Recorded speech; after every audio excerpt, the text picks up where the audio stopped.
Só me dê um ok se vocês estão ouvindo aí, por favor. Estão vendo a tela? Apareceu já para vocês aí? Sim. Obrigado.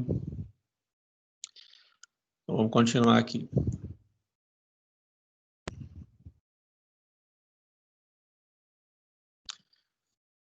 No ativo circulante, então, algumas contas que nós vamos elencar no ativo circulante, tá?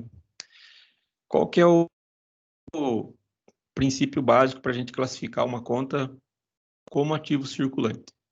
Então, essa conta tem que estar classificada como uma conta de liquidez imediata ou que se convertam em dinheiro em curto prazo, tá? Então, nesse grupo de ativos circulantes, nós vamos registrar aqueles ativos da empresa que tem uma certa facilidade em ser transformados em dinheiro, tá? Vamos pensar dessa forma. Então, a gente tem o caixa, que já é dinheiro, temos o banco, que apesar de não ser o dinheiro na mão ali do administrador, ele está disponível, né, via de regra, ele está disponível no banco ali no momento, ou mesmo que não seja naquele momento, mas em um período de curto prazo, você consegue acesso a ele. Clientes também que estejam dentro desse curto prazo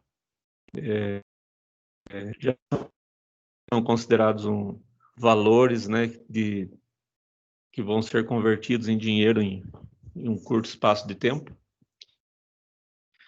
Então, esse é o princípio básico aí para a gente considerar uma conta como ativo circulante, tá? E aí a gente tem alguns subgrupos dentro do ativo circulante. Então, dentro do ativo circulante, a gente tem, por exemplo, as disponibilidades, né, o que está disponível. Então, dentro do ativo, nós temos o ativo circulante.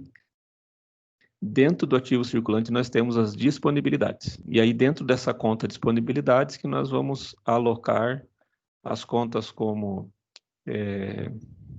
o caixa, os equivalentes de caixa, né, que são aqui, ó, dinheiro em caixa, cheques depositados e ainda não compensados, saldos de depósitos bancários, ou seja, o dinheiro que está no banco, tá?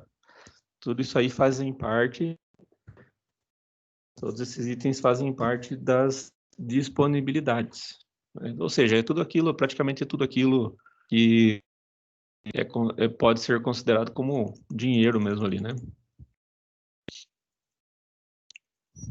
Temos também a conta aplicações financeiras dentro do ativo. Então, aqui nessa conta de aplicações financeiras, nós vamos colocar as movimentações que são feitas naquelas aplicações que podem ser resgatadas dentro do curto prazo, tá?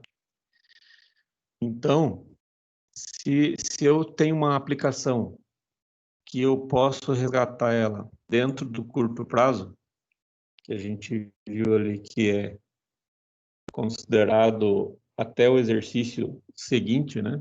Até o final do exercício seguinte. Dentro do exercício seguinte é curto prazo. Então, essas aplicações vão ser consideradas também dentro do ativo circulante em aplicações financeiras, tá? Vai ter esse subgrupo. Temos daí a conta realizável em curto prazo. Então, dentro dessa conta realizável a curto prazo, a gente tem o quê? Ó? Vendas a prazo, né, aos nossos clientes, cheques pré-datados, né? E aí, o cheque predatado agora até está sendo considerado, né? Mas, na verdade, isso aqui, tempo atrás, não existia, mas vamos lá.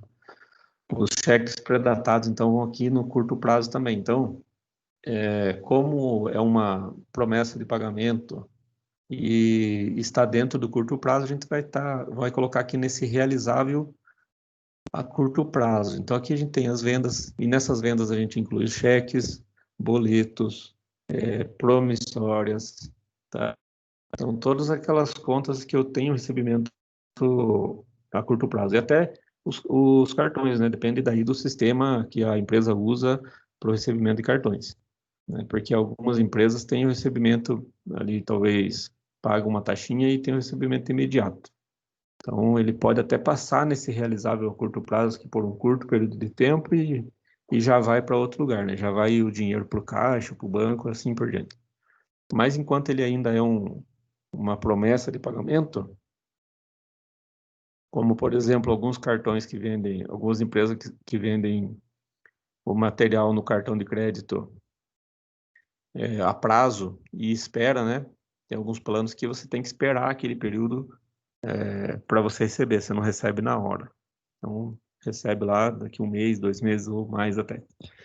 E aí vão estar aqui também elencados nessa parte aqui do ativo circulante realizável em curto prazo, tá? Desde que se enquadrem na classificação de curto prazo, né?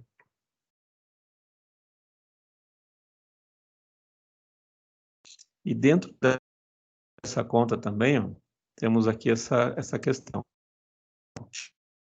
Cheques e boletos que foram negociados com as empresas bancárias e recebidos antecipadamente, esses boletos também, ou cheques, né? Enfim, esses títulos que a gente consegue fazer uma negociação no banco e trocar lá, fazer esse desconto. Não sei se vocês já viram sobre desconto, mas vou explicar para vocês resumidamente. Vocês já viram? Já me conta que eu não vou nem explicar. Sabe o que é desconto bancário?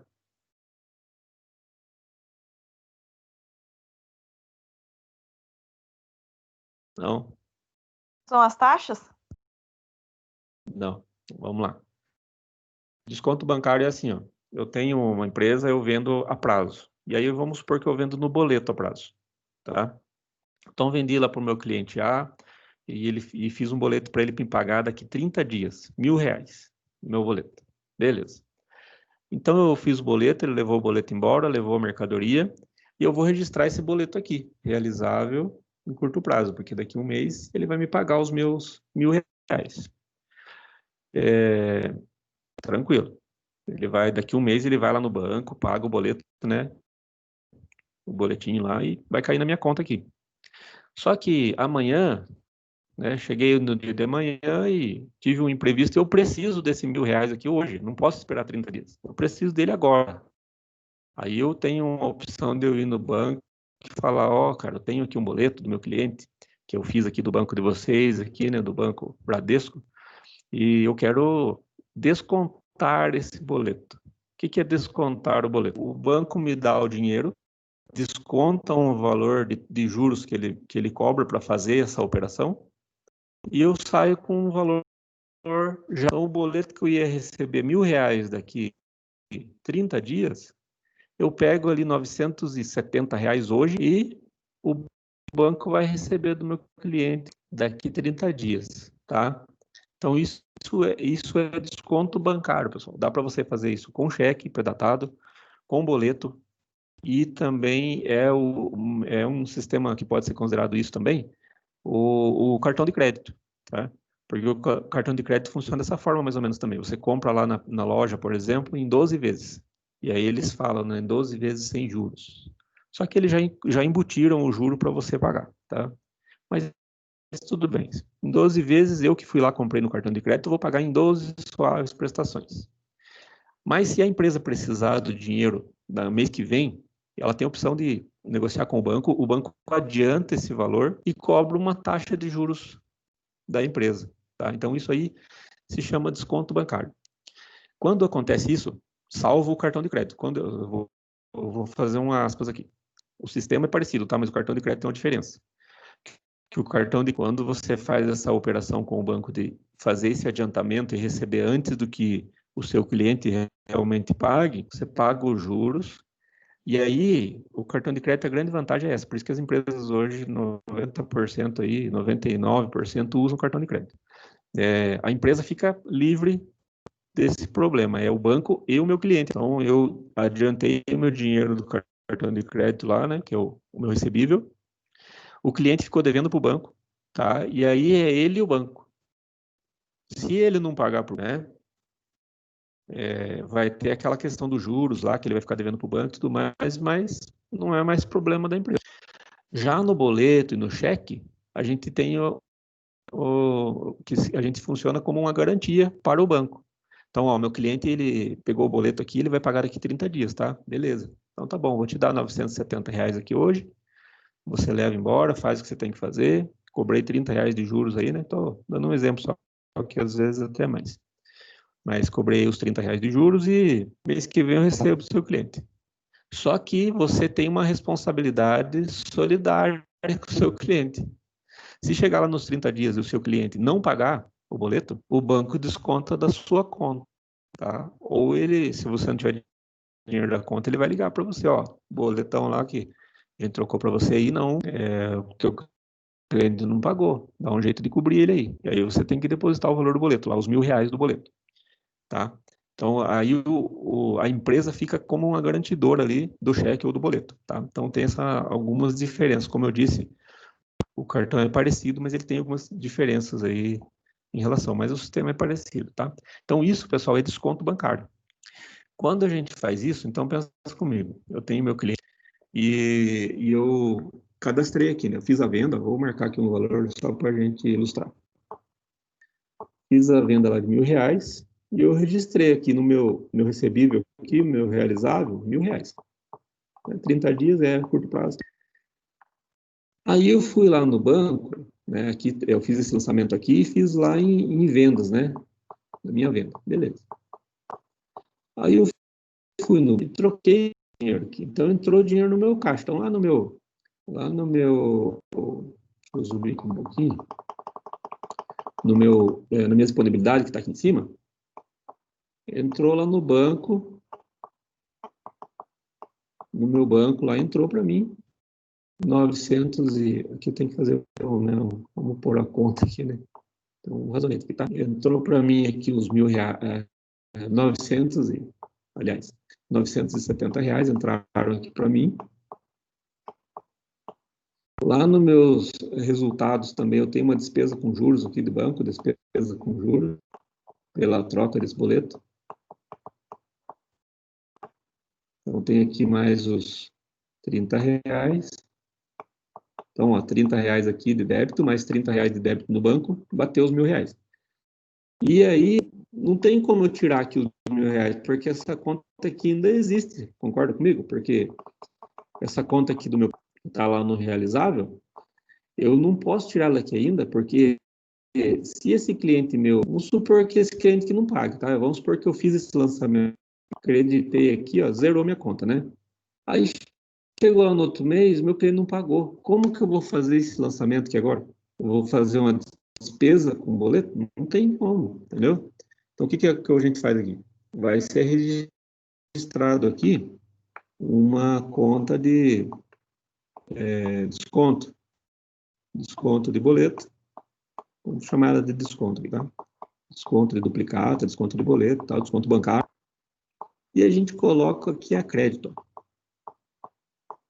Pronto. Aí a gente tem aqui, ó, a nossa compensação, né? É uma conta redutora também do ativo. E ela vai ficar ali. Quando o nosso cliente lá, querido, pagar o boleto lá para o banco, o que a gente vai fazer? A gente só vai debitar aqui, ó, nos descontos, e creditar na nossa conta aqui do cliente. Pronto, zeramos, acabou o problema. Mas enquanto o cara não paga, a gente tem essas contas aqui, tá? E aí ela funciona para os cheques também e tudo mais, beleza? Tranquilo, pessoal?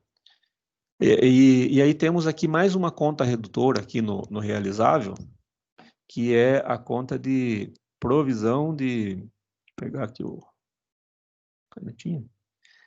Provisão para crédito de liquidação duvidosa, que é o PCLD. É uma conta redutora também. Então, como é uma conta redutora, ela vai constar aqui no nosso realizável como crédito, tá? O que é essa conta de provisão de crédito e liquidação duvidosa? Lógico que daí toda uma técnica para você calcular, né, qual que vai ser esse valor que a gente vai usar. Mas a empresa pega com base nas estatísticas da própria empresa ou com dados de empresas equivalentes, ela analisa que de todas as vendas que, por exemplo, que ela tem no ano, 1% ela perde, ela não recebe, tá?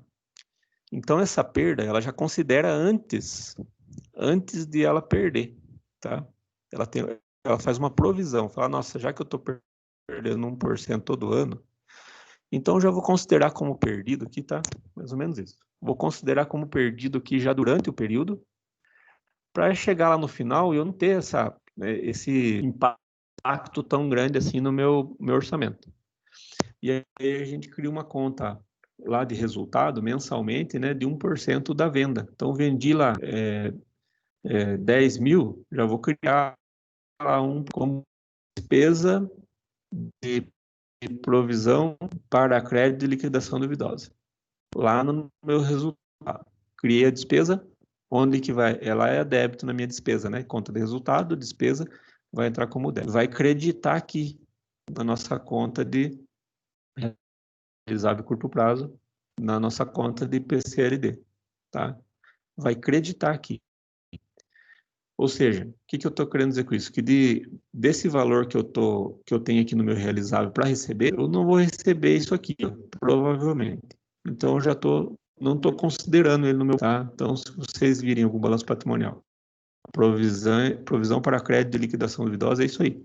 Tá? E ele fica aqui no realizável a curto prazo, porque é uma conta redutora do nosso... Tá bom? Ah, mas e daí? Chegou no final do período, não deu certo essa estatística aí e eu recebi tudo. Tranquilo, faz a reversão e aí entra como crédito de novo lá no nosso resultado e zera essa conta aqui, tá? Aí vai ser uma conta de reversão do PCLD lá no resultado, crédito e débito aqui na nossa conta que a gente tinha de PCLD no realizável a curto prazo. E aí a gente zera essa conta aqui, tá bom? Então essas duas continhas aí que são um pouco diferentes aí do que a gente está acostumado. Ainda no nosso ativo circulante, a gente tem os estoques, tá? Dentro dos estoques, aí a gente tem alguns tipos de estoque, né? Temos o estoque, por exemplo, de mercadoria para que, no caso da empresa que tem produtos que ela só compra e vende aquele produto, não tem nenhuma modificação. Temos as indústrias, nós temos mais estoques, né, que nós temos os estoques de matéria-prima, temos os estoques de produtos não acabados, produtos em fase de produção, temos o estoque de produtos acabados, e aí já é o produto para venda, né? Então, aqui dentro do estoque, a gente tem que imaginar que tudo que é estoque da empresa vai funcionar aqui dentro dos estoques, tá? Então, dentro dos estoques, a gente tem essas contas aí. E aí vocês já estão mais habituados com a conta de estoque, né? A gente vai ter uma entrada de valores aqui quando a gente comprar a mercadoria, descontando algum imposto que seja recuperável. E a saída é feita quando a gente faz o levantamento dos custos, né, da empresa. Tá? Né, fazer um controle, mais comum isso, fazer o controle das entradas e saídas de produtos durante o período e aí no final, e aí vai descontando os valores daqui, né? Ou também a gente pode fazer utilizando o estoque inicial e o estoque final, né? No começo do período tinha lá R$ 1.000 de estoque, aí eu vejo quantas entradas que eu tive nesse estoque durante o período, e aí eu faço um aumento de quanto que eu tenho de estoque no momento que eu quero saber quanto que eu foi o meu, consigo chegar no valor dessa forma, né? Analisar o custo do produto nessa forma. Mas algumas coisas que vocês já estão acostumados, né? Tranquilo? Outro item aqui do nosso ativo circulante, de despesas antecipadas. Então, ó, despesas antecipadas, pagas antecipadamente, ainda não incorridas ou não consumidas. Exemplos, ó, passagens pagas e não utilizadas. Aqui nós podemos colocar, ver se tem mais algum exemplo aqui, não tem. A gente pode colocar também adiantamentos a fornecedores, tá? Porque, pense bem, se eu pago um fornecedor ele entregando a mercadoria, né? A contrapartida vai ser o estoque. Agora, se eu pago o meu fornecedor, ele não me entregou a mercadoria ainda, onde que vai ser? Vai ser aqui, as despesas antecipadas. Eu paguei o valor lá da minha mercadoria, mas ainda não recebi ela. Então, acredita a caixa, o banco, né? Ou uma conta ali que foi feito o pagamento. E debita aqui em despesas antecipadas. Quando o produto chegar, eu coloco ali a débito no estoque e acredito aqui essa conta zerando ela. Vejam que aqui a gente já deu uma ampliada aí nos itens que tinham no nosso ativo circulante, né? Pelo menos eu não sei, né? Talvez você já esteja acostumado também a fazer ele de uma forma mais analítica, assim. Estou levando em consideração que a gente geralmente passa mais simplificado um pouco no início. Aí no ativo não circulante. Então, ó, o ativo não circulante é um subgrupo do ativo, é composto por itens de baixa liquidez. Veja que o ponto X aqui é a liquidez do ativo, né? Então, o que é a liquidez do ativo? É com qual velocidade que eu consigo transformar esse valor em dinheiro. Então, quão mais difícil é eu transformar esse valor em dinheiro, ou eu querer transformar esse valor em dinheiro, ele vai ser classificado aqui como não circulante. E aqueles que não se destinam à venda, né? Porque se ele não se destina à venda, aí ele não é líquido mesmo, porque eu não quero liquidar ele, tá? E aí a gente subdivide o ativo não circulante em 4 subgrupos. Então, dentro do ativo não circulante, a gente tem 4 divisões ainda. Realizável a longo prazo. O que é o realizável em longo prazo? São as mesmas contas que a gente tem que a gente teria lá no realizável a curto prazo, mas com uma realização que o prazo ultrapasse o exercício seguinte, tá? E aí pode ver que os exemplos são bem parecidos, ó. As vendas, demais valores a receber, né? Ou seja, boleto, cheque e tudo mais. E demais, aí se tiver mais alguma transação efetuada pela empresa que só vai converter em dinheiro a longo prazo, vai entrar aqui. Um exemplo, a empresa faz um empréstimo para um dos sócios. Tá? Existe isso também. Ao invés do sócio emprestar o dinheiro do banco, empresta da empresa mesmo, tá? Ou para um funcionário. Esses valores, por mais que sejam, não falo do funcionário agora, emprestado para os acionistas, para os sócios, né? Um dos sócios. Esse valor que é emprestado para um dos sócios, ele já vem direto nessa parte de realizável a longo prazo, tá? Mesmo que o período seja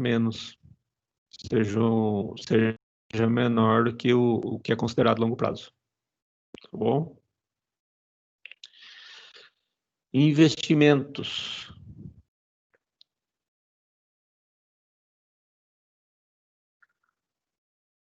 Olha o que caracteriza o investimento. Ó.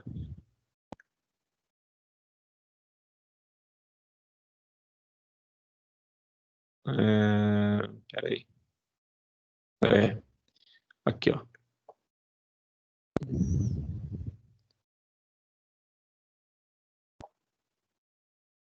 São aquelas contas que não... na verdade, é só essa parte que eu quero grifar. Aqui, ó. Que não se destinam... a principal parte é essa aqui. A manutenção da atividade da empresa. Tá? Isso aqui que é importante de gravar, porque daí a gente consegue diferenciar ele de outras coisas. Não se destina a manutenção ou a negociação, né, que faz parte da manutenção ali da atividade da empresa. Tá? Por que é importante a gente gravar essa parte aqui? Por exemplo, se eu compro, uma empresa vai lá e investe 1 milhão em um equipamento. Às vezes a gente chama isso de investimento, né? A empresa fez um investimento em novos equipamentos, tá? Mas esse equipamento não é classificado aqui em investimentos. Ele é em outro lugar, a gente vai ver daqui a pouco, tá? Investimento, a gente gravando isso aqui, a gente consegue definir aqueles ativos que estão ali no poder da empresa, que não se destinam à manutenção da atividade da empresa ou à sua negociação, né? Não faz parte da negociação da empresa, ou seja, não é um produto que a empresa está vendendo, tá? Já para diferenciar esses bens que a empresa compra como um investimento ou como apenas um bem imobilizado. Por exemplo, esse maquinário mesmo não é... Agora, se a empresa compra um terreno, você vai ter que analisar. Esse terreno, a empresa compra para ela construir um barracão onde vai funcionar um depósito, por exemplo, um armazém de armazenagem das mercadorias, dos estoques, aí não é investimento, tá? Ó, não se destina à manutenção da atividade da empresa. Se eu vou guardar, é para a atividade da empresa, então não é investimento. Esse terreno não vai ser classificado aqui. Agora, se a empresa compra um terreno num local que ela está vendo que está tendo uma boa procura ali e que não vai servir para a empresa, tá? Esse terreno não vai servir para futuramente fazer alguma unidade da empresa, mas ela percebe ali, o administrador percebe que se ele comprar agora esse terreno, daqui a alguns anos ele vai ganhar um valor bom aí em cima, de lucro em cima desse valor, tá? Aí esse terreno é considerado como investimento, tá bom? Então a gente tem que gravar essa parte aqui, que a gente consegue diferenciar bem daí o que é investimento e o que é imobilizado, tá bom? Pensa nesse sentido primeiro. Se ficar na dúvida, é investimento? Não é. É para manutenção da empresa? Não é investimento, tá bom? E negociação também, né? Porque usando esse mesmo exemplo de terrenos, uma imobiliária que compra terreno é para negociar ele. Então, não é investimento também. Aí já, no caso da imobiliária, já é estoque, né? Poderia ser classificado como estoque. Tá bom, pessoal? E aqui tem um exemplo aqui, ó, participação acionária, empresas coligadas ou controladas, terrenos, obras de arte, outros ativos com finalidades especulativas, ou seja, eu comprei porque eu acho que eu vou ter um rendimento lá na frente com esse patrimônio, tá? Vou classificar como investimento. Está dentro do nosso ativo não circulante.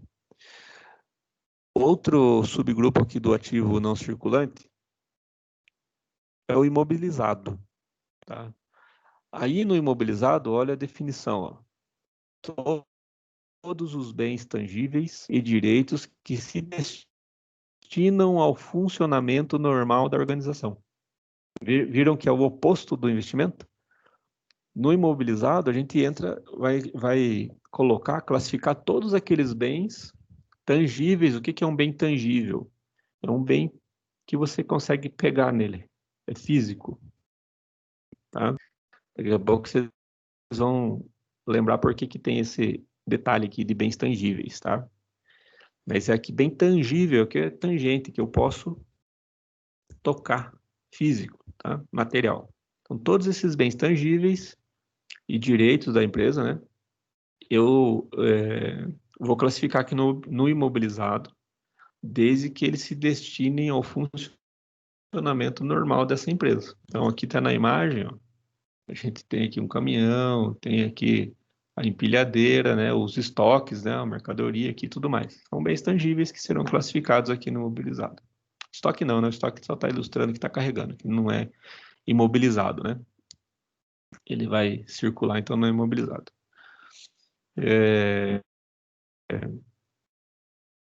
Deixa eu ver aqui os exemplos que estão trazendo aqui no livro. Aqui, ó. Máquinas, equipamentos que fazem parte da operação da empresa, computadores, instalações, né, o barracão, a fábrica em si, alguma outra estrutura que faça parte da instalação da empresa, né? Ar-condicionado, veículos, etc.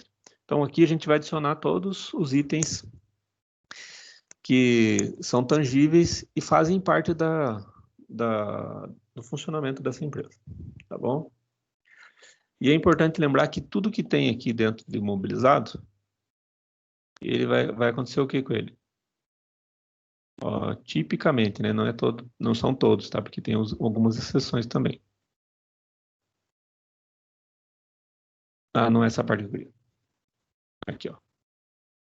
Sofrem deteriorização física ou tecnológica ao longo do tempo. Então, esses bens aqui, eles têm a nossa conhecida depreciação, tá? Então, a gente vai contabilizar também a depreciação dentro do imobilizado, que a gente vai ter, por exemplo, a empilhadeira. Aí, pode ser logo em seguida, depreciação acumulada da empilhadeira. A conta da a conta da empilhadeira vai ser a débito, né, que vai ser ali, e a conta da depreciação vai ser a crédito, porque é uma conta também redutora, tá? Isso aí eu acho que vocês já viram também. A gente pode, se vocês tiverem dúvida, a gente pode falar mais depois, futuramente, sobre isso. E aí o outro item que tem dentro do imobilizado, aliás, desculpa, dentro do ativo não circulante, são os intangíveis. Compõe-se dos bens intangíveis de propriedade da empresa, né, industrial, comercial, legalmente conferidos à organização, originando seu valor e não da propriedade física dos mesmos, tá? Ou seja, aqui tem os exemplos: direitos autorais, patentes, marcas, fundo de comércio, né, ou mais chamado agora de goodwill, que abrange mais outras coisas também. Gastos com desenvolvimentos de novos produtos, né? O P&D, pesquisa e desenvolvimento. Então, esses ativos são considerados bens da empresa também, mas são intangíveis, não são palpáveis. A imagem até trouxe aqui nesse livro a Pepsi, a Coca aqui, né? No exemplo da Pepsi e da Coca, o que é o bem intangível que eles têm? O valor da marca. Então, a marca Coca-Cola, ela é uma das marcas mais bem cotadas que existem, né? E esse valor, ele é intangível. É um valor que a marca conquistou, que, né? O direito o direito da empresa na receita da Coca, né? E, e todo o marketing que eles fazem, lógico, em cima, e todos os outros itens, né? Fazem com que ela seja tão valorizada, né? Então, esse valor que a marca tem, por exemplo, é um bem intangível. Direitos autorais, né? Aquela empresa criou determinada técnica ou determinado produto e ela tem o direito autoral daquele produto. Então, isso também é um valor intangível. E aí ele agrega valor à empresa, aumenta o valor da empresa, tá? E assim por diante, né? Fundo de comércio e tudo mais aqui. O fundo de comércio acho que talvez seja o mais comum, assim, mais próximo de nós, né? Que às vezes a pessoa vai vender uma empresa e aí ela fala, ó, mas eu sou conhecido aqui e tudo mais. Então é o fundo chamado de fundo de comércio também. Então ele vende a empresa com um valor a mais porque a marca dele tem um certo conhecimento e tem uma expectativa de gerar lucro no futuro, né? Na verdade a questão é essa, né? Esse nome, essa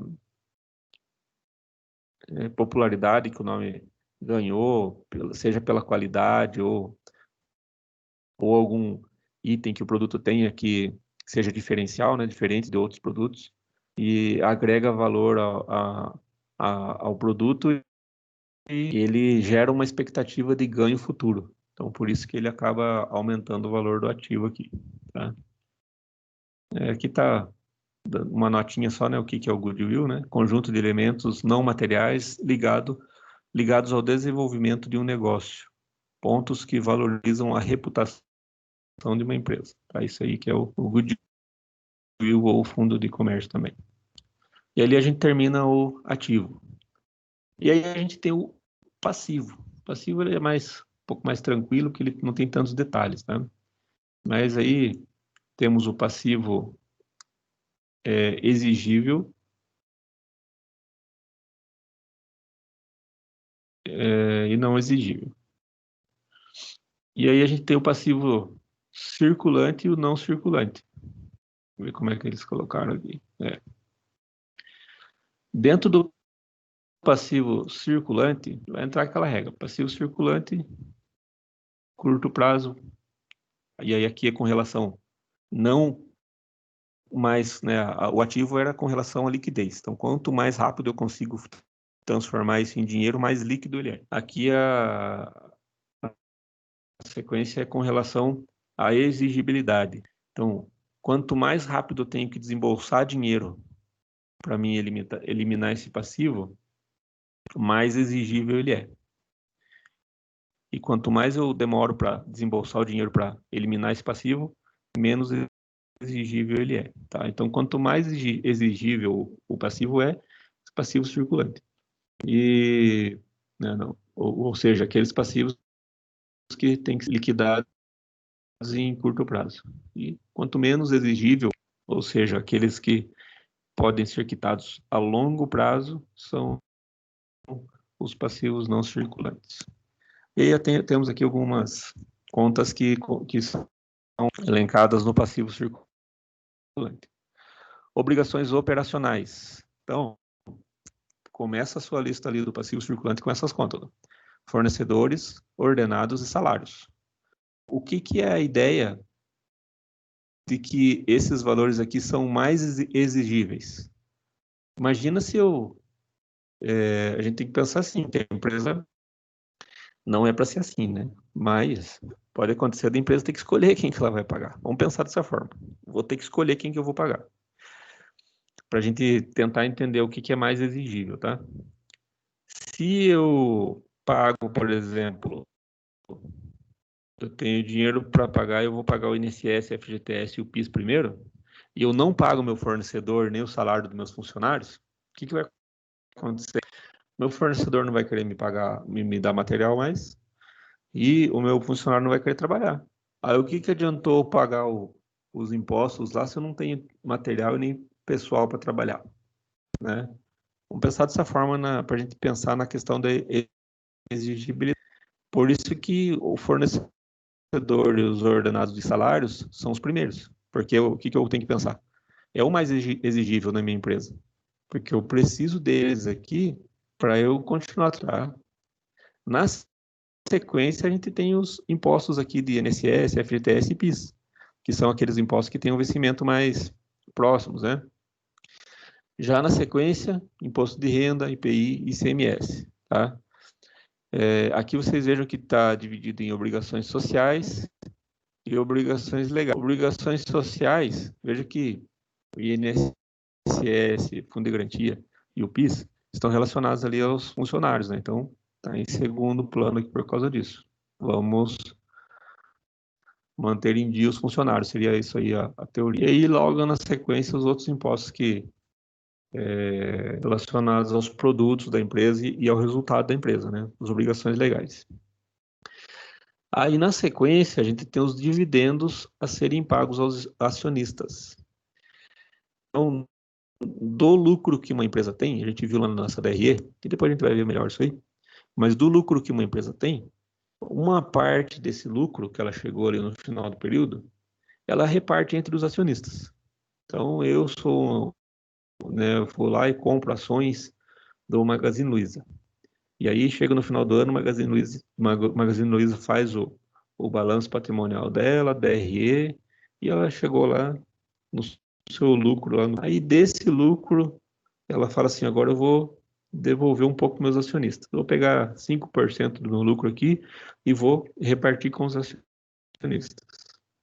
E aí, esse valor que ela vai repartir com os acionistas é dividido entre a quantidade de ações que a empresa tem disponível, né, e está vendendo ali no mercado, está no mercado, na verdade.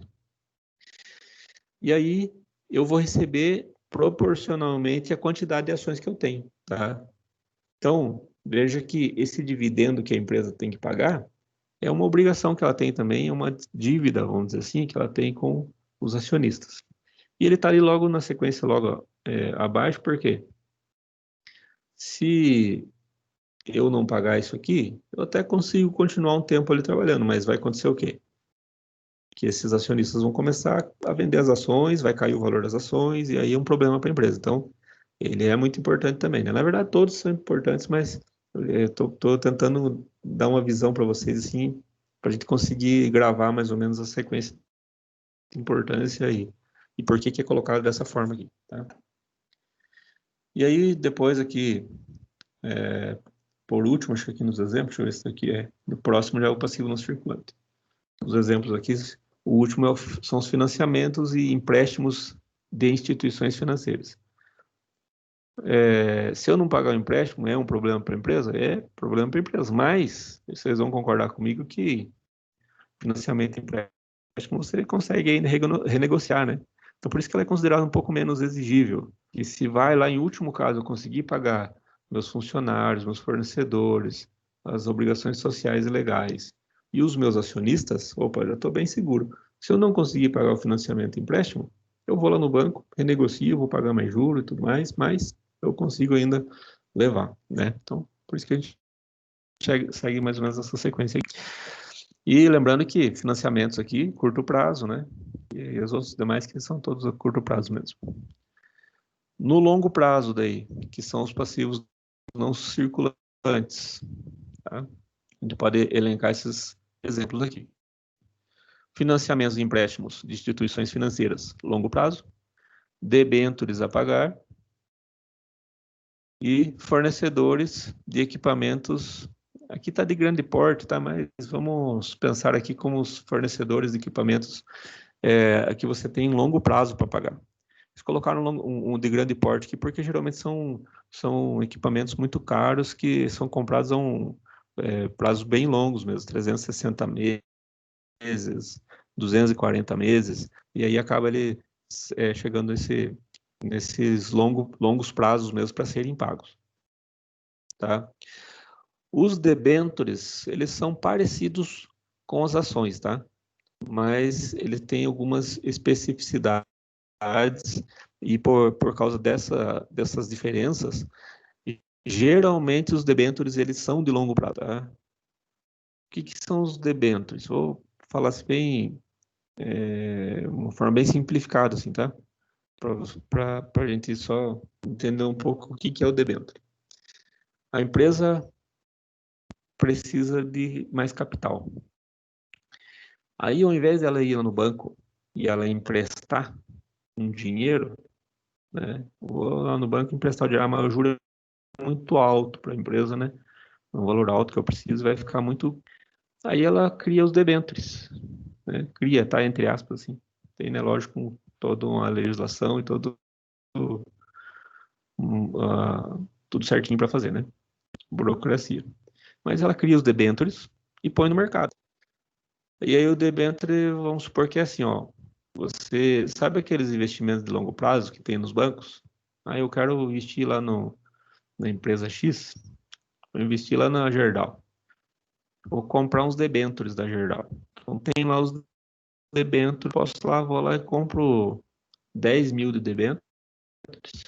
Só que esse valor aí do 10 mil, eu vou ter um rendimento X lá, já é pré-estabelecido, tá? Não é conforme daí o rendimento da empresa, é um juros que você cobra pré-estabelecido, fixado.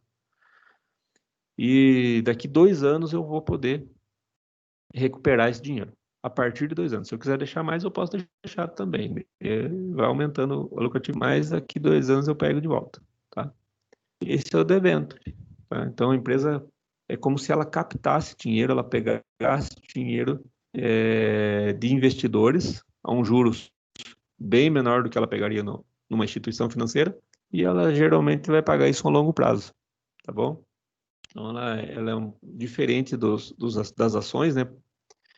Veja, aí a gente já tem algumas diferenças, né? As ações você pode comprar, vender mês que vem, depois, se quiser comprar de novo, subiu, você vende, baixou o valor, você compra de novo. Se você tem as ações, você tem participação no resultado da empresa mesmo, então, lógico que proporcional ao seu investimento, né? E o debênture já é mais um investimento mais, pode-se dizer assim, mais seguro um pouco, né? Não é totalmente seguro porque a empresa pode, né, vir à falência e você acaba correndo risco aí. Mas ele tem já um juros estabelecido e você tem uma certa garantia de que você vai recuperar esse valor de volta depois daquele prazo lá. Então, por isso que os debêntures, eles são classificados normalmente aqui nos passivos não circulantes, tá? Mais pela questão de ele geralmente ser de longo prazo, e nem tanto pela questão da característica do debênture em si, tá? Mas se for um debênture, em algum caso excepcional, e for uma situação que seja de curto prazo, a gente classifica no passivo circulante mesmo, tá? Mas via de regra, passivo não circulante. E aí a gente chega no nosso patrimônio líquido. O que é o patrimônio líquido?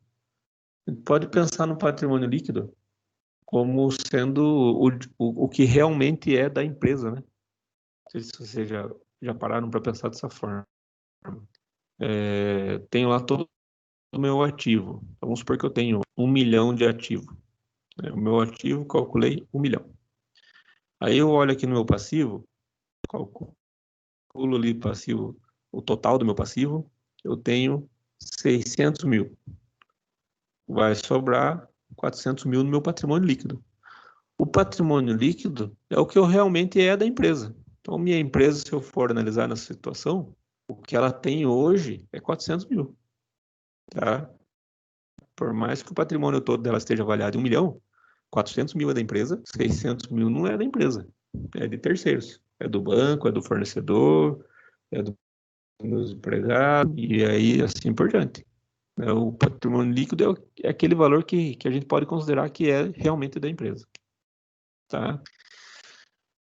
E esse patrimônio está dividido aqui em algumas partes, né? Temos o capital social, que são os valores que os sócios e os acionistas, eles investiram naquela empresa ali inicialmente, ou depois também que a empresa já estava funcionando, eles viram a necessidade de fazer um aporte de dinheiro e colocaram mais investimentos ali, então estão ali classificados como capital social.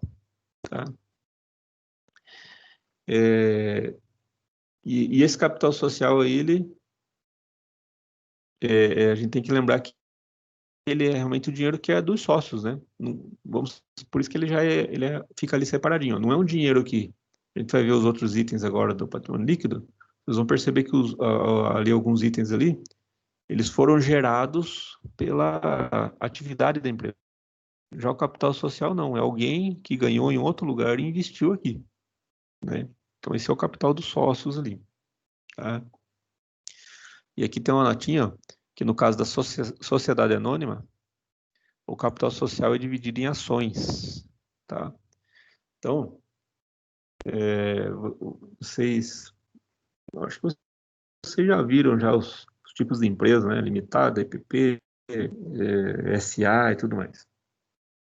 Aqui a gente está falando da sociedade anônima, daquelas empresas que o capital é aberto e tudo mais, mas se aplica às limitadas também, são de certa forma divididas em ações, mas lá é chamado de cotas. Mas aqui, no caso das anônimas que está mencionando aqui, né? Se eu tenho lá um capital inicial lá social de 1 milhão, então esse 1 milhão pode ser dividido, por exemplo, em 1 milhão de ações. E vai variar de empresa. Tem empresa que a ação é R$ 100, é R$ 10, pode ser, daí depende de outros fatores, tá? Para definir o preço da ação. Mas só para exemplificar, vamos pôr que é R$ 1 cada ação. Então, 1 milhão de ações. O sócio 1 entrou com 100 mil ações, o sócio 2 com 120, o sócio 3 com 200 mil ações, e assim por diante. E cada sócio vai ter uma responsabilidade e um direito na empresa de acordo com as ações que ele investiu, tá? Então, esse é um fator aí que é uma característica das empresas de capital aberto, tá bom?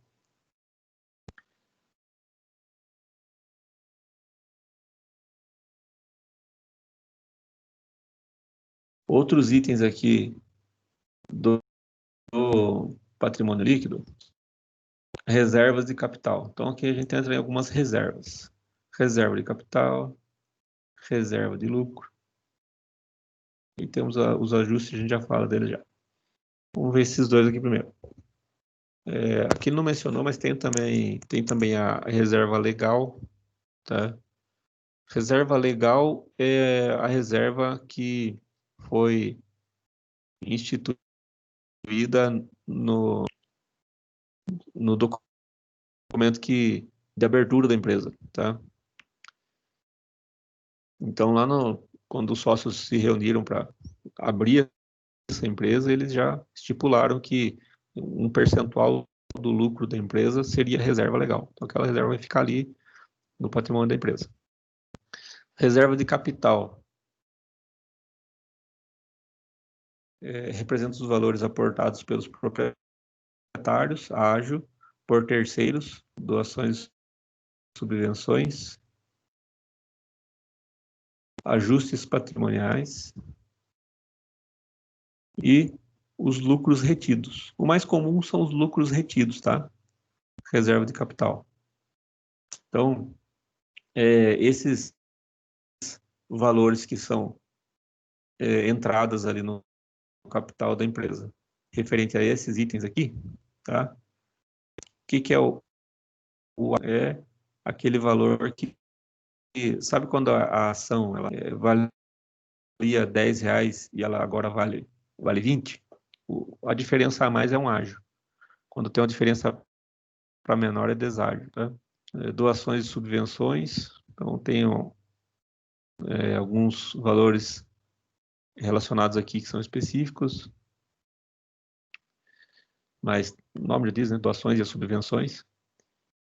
Ajuste patrimonial, então aqui no ajuste patrimonial vai entrar algum tipo de receita da empresa, onde, por exemplo, ela comprou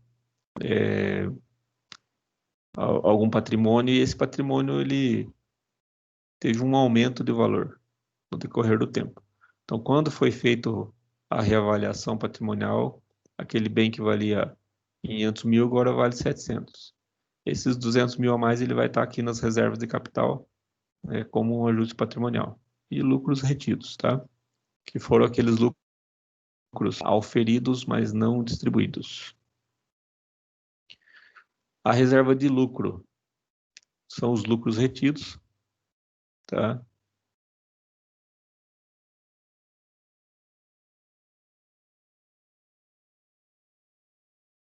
Tá ele subdividiu aqui na reserva de lucro, tem a reserva legal, reserva estatutária, reserva para contingência e reserva para planos de investimentos e lucros a realizar.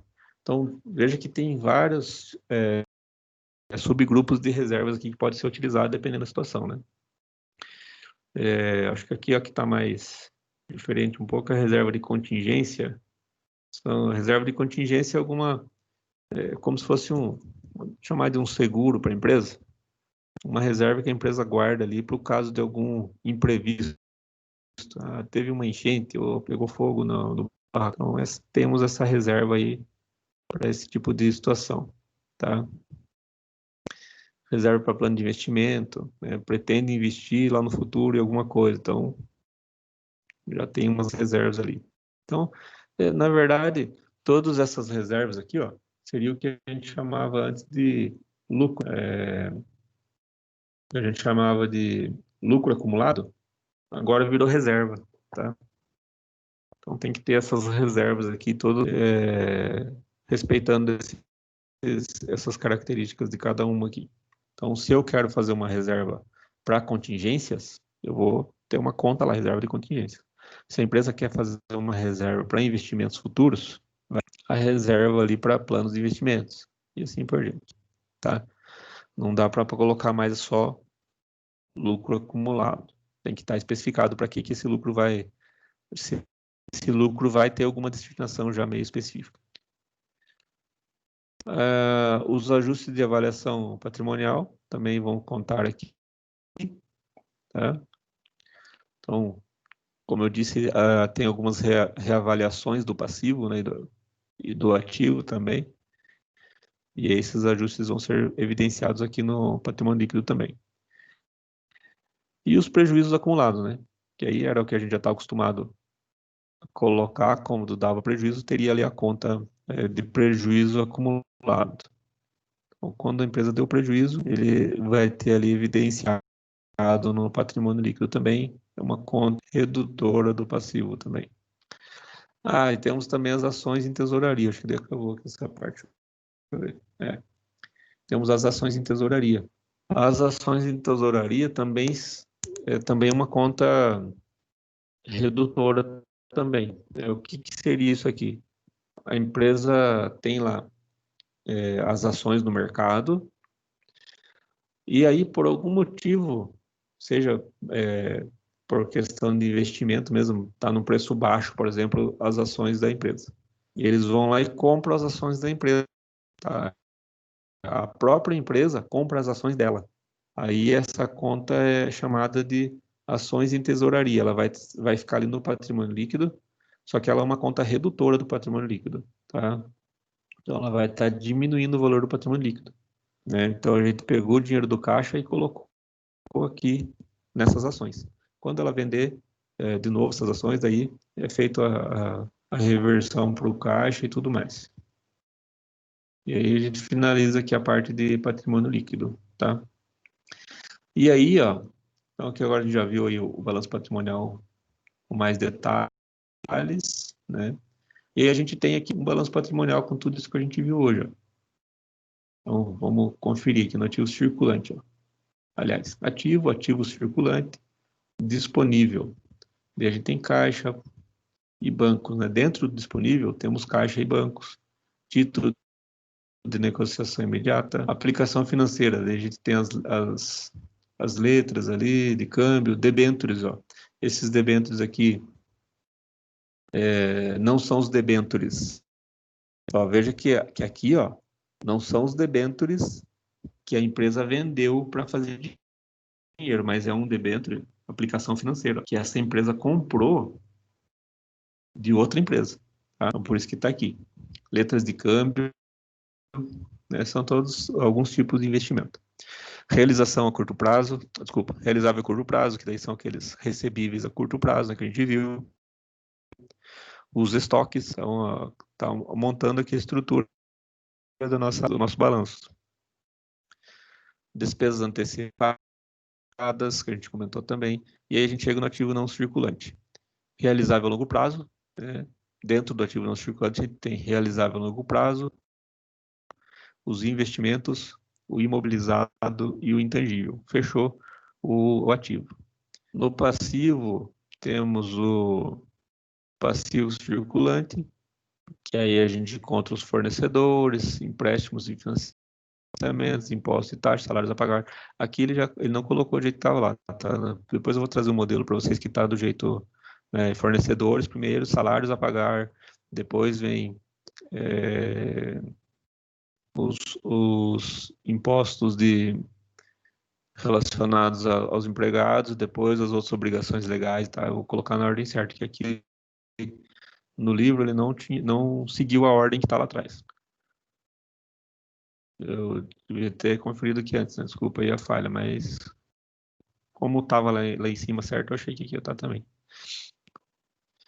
Aí o passivo não circulante, patrimônio líquido, temos aí o capital social, as reservas, os ajustes, prejuízos acumulados e ações em tesouraria. E aí fecha o passivo. Depois a gente vai entrar aí na DRE. Beleza, gente? E finalizamos essa parte aqui. Dúvidas, pessoal? Conversem comigo. Por enquanto, não. Tranquilo? Não sei se vocês já tinham visto aí a maioria dessas coisas. Tem muita novidade para vocês? Aí me conta. É bastante novidade, sim, de nomes, né? Uhum. É que agora eu acho que vocês estavam vendo mesmo de uma forma mais simplificada, né? Da forma que eu passei